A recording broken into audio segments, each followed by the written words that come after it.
Today I got a really special and kind of neat video for you guys. So we got a bunch of lobster behind us. Brooke and I just got done diving. So we got some Florida spiny lobster, and the other day I went up to Sebastian Inlet and I got some fish. We got redfish, snook, Goliath grouper, all sorts of stuff.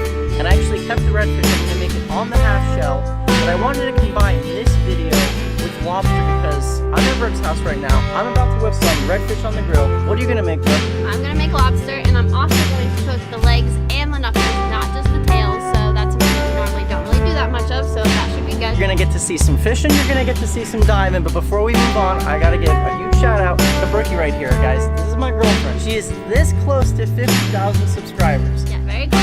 And if you guys like my content, you're going to love hers. She does a lot of good stuff. Go down to the description box, hit the subscribe button to Brooke's channel. Don't think about doing it, just do it right now. And I'll see you guys on the water.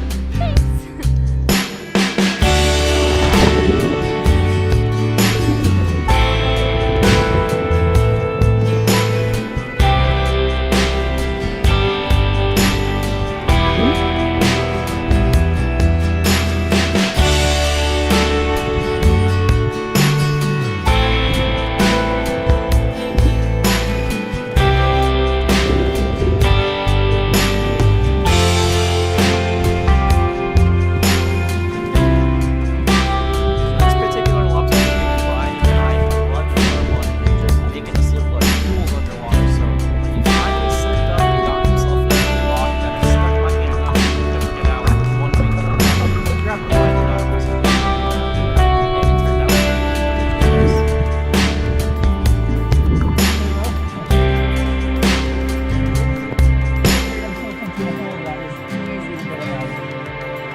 Alright, Joey's gonna try to net us some bait.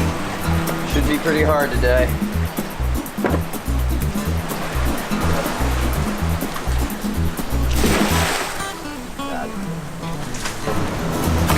Got him.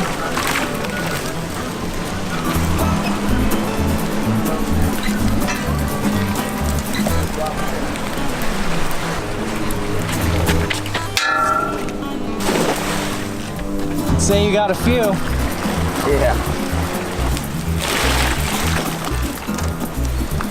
So you let half of them go? Yeah. Maybe that many? Here. These small ones are perfect for the slot size reds.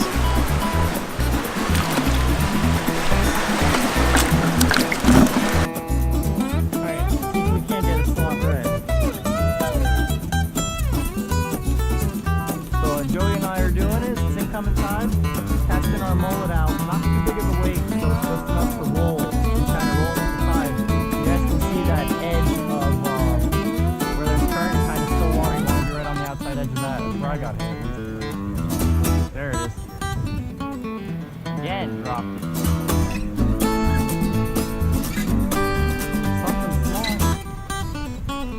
tail, Red. Come on. Oh yeah. There it is. That's not bad. No?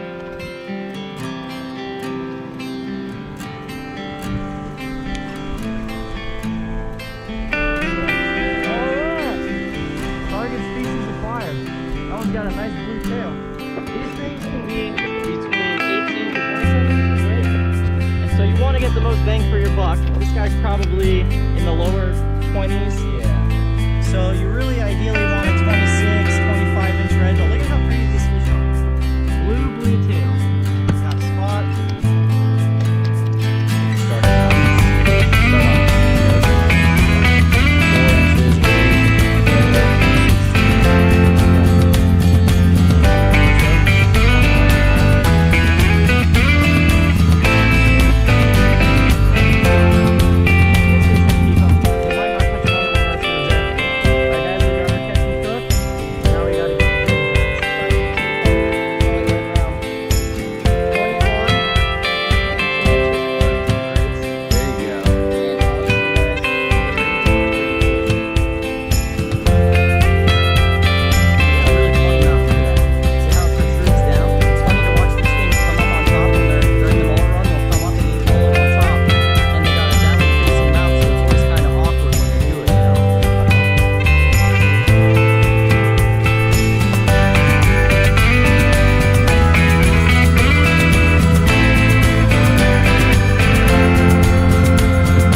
Redfish up, and you guys notice this is actually a smaller slot size red. They can be between 18 to 27 inches to keep. So I went ahead and kept this one because you never know if you're going to catch a bigger one. Ideally, you want like a 26, 27 incher, which Brooke actually caught a big slot red last week. And the way I'm going to do it is on the half shell. So what that means is I'm going to be cooking up with the skin and scales on. Never done it before, but I'm very excited. So a little anatomy for you guys. Like I said, it's a redfish, also called a red drum. And these are seriously one of the coolest fish just because of the way they look. So they do a lot of bond, a lot of crabs, crustaceans. You guys see they have this down-faced mouth. And so many people know a redfish because of this tail. This unmistakable tail, which a lot of people think that it's for predators to mistake, so they go for the tail instead of the head, or it might spook fish. And you'll see a lot of photos and just logos with the redfish's tail. That's their signature feature. And what they'll do a lot on the flats and in the marshes, they'll be head down, their tail up, and they're always looking for crabs and stuff. So let's get to filleting this guy. Start on this side, work my way down, making constant contact with his backbone. Just like that. I'm gonna get to the other side. Go like that. And now, what I like to do, same thing, repeat it, just making constant contact.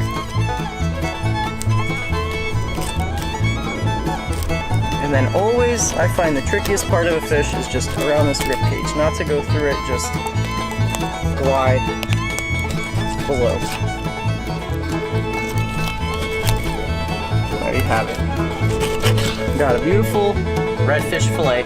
And so traditionally half shell style, as Brooke made in her last video, we're gonna cook it with the skin and scales on, directly on the grill. All the flavors and everything are gonna be sealed in right here, and then you just cook it on that one side. So we got one slab off, let's get the other side off. Okay, so let's do the other side now. Find our head meat right there.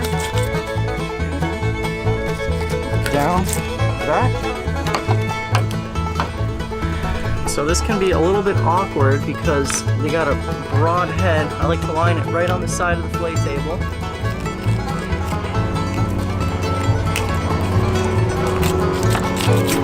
So now that we're on this side of the fillet, for me, my leverage, my angle, it's better to go from the tail up to the head. Keep the same thing.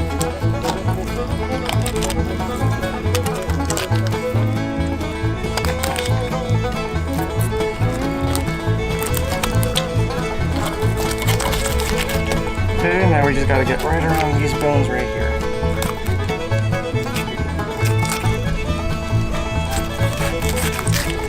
There you go. 2 beautiful fillets. 1 from each side. Now let's see what's in his belly. I feel something crunchy. Crab? Yeah, definitely feeling crabby. Oh yeah, there's a crab in there. See? I like it when I tell you guys about something that it's actually true. You guys know that I'm not making it up. So this is actually what I call a calico crab. You guys see those spots right there? I don't know the proper term for it. I call it calico. It's not actually calico. But it looks like that could just be one. You guys see the shells? There's a little bit of claws right there. Smaller crab. I caught this guy on a finger mullet, which is what they're feeding on right now. But it's cool to see that they're actually feeding on crabs at the inlet too. And then we got this bone that runs down the center line. I'm gonna go ahead and take this out since we're gonna be cooking it. And then this right here is kind of like the belly meat. I'm gonna try to go underneath it. Like that. See if we can get under here and get this bone out. These guys got some big, thick scales for little fish. I mean, real meaty scales. These are definitely tough fish. Reminds me of that one that my buddy Dave caught at the inlet, and it had a giant gash missing out of them, which goes to show you that they can survive shark attacks. I mean, getting beaten up on the rocks. They live in some pretty rugged environments. And you could eat around this, but why not just take it out if it's easily accessible like that? So our redfish is going on the ice. Alright guys, so since I am not making the lobster, I just want Brooke real quick to show you guys, if you catch a lobster, the proper way to clean it. And all this black stuff is squirting off, that is lobster blood. Trying to squirt off. This stuff is like cement if you let it dry. Don't ever let it dry. It's really nasty stuff. But you can take the antennas and go like this. Scrub it off. Okay. So, first thing you're gonna do, well, since I'm cooking the legs and knuckles, I'm gonna break off these legs first, which these lobsters are dead, so don't worry about that. I'm going to break off the tip of the antenna, because that's what we're gonna use to clean the lobster. And that noise you hear is when lobsters will take their antennas like this, and they'll try to scare off predators by moving their antennas. They'll move the tips of their antennas, and while doing that, they make this noise. And then so when we go and we try to stick our hands into the rocks or a tickle stick, they do the exact same thing as us, don't they? Yep, they make that noise, and that's how you know that you found one. Or even if you're like 20 feet away, if you hear this noise underwater, you know that one of your buddies has a lobster. And you turn around and you're like, who got one? And then I'm also breaking off the knuckles, which you want a good pair of gloves to do this, because they're hard to break off, and they got tons of spines, and they're really sharp. And then you're gonna take your tail and your head, twist, get rid of this piece. Now you take the end of the tip of your antenna, the bigger side, stick it into their digestive tract, which is their body, twist it, and it will pull out a digestive tract just like that, and that's all you have to do to clean this lobster, and it is ready to eat. So we got a pot full of tails and knuckles and legs. I want to use this platform for good, and one thing that I really want to address is the fact that you guys, if you're thinking about coming to the East Coast of Florida regarding red tide, don't let it scare you. We've been on the beach, we've been diving, we've been fishing for the last 2 weeks on multiple beaches all the way from Fort Lauderdale to Sebastian. There's no red tide. There may have been red tide for 48 hours, 72 hours, but the news loves to exaggerate and just, they want a news story. So please actually check your facts and your sources, because you know it does hurt tourism, and I want to definitely voice the truth out there to you guys. So don't be naive and check your facts. All right guys, we knocked the sides off of the redfish. I'm actually going to film a separate video right now, a moonfish catch and cook. But before we move on to the cooking section, I just wanted to remind you guys, all the land shark shirts, all the original logo land shark shirts available in ice blue, seafoam, and white are actually on sale. Check it out in the description box below. Now let's go whip up something good in the kitchen. Voiceover Vic coming at you guys. Hope you enjoyed that just kind of double feature catch and cook. So whenever I go on trips, like take for example the Sebastian trip, I try to capitalize and make as many videos as possible, as many species. Sometimes if I don't get enough footage, what I'll do is I'll combine it with another day, as you guys saw with the vlog. So what we're doing today is redfish on the half shell, creamy tomato zucchini pasta. So I got some fine ripe tomatoes. I cut up about 5 of them, some zucchini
to be kind of, picture it as your pan or your tinfoil. That's nature's pan, essentially.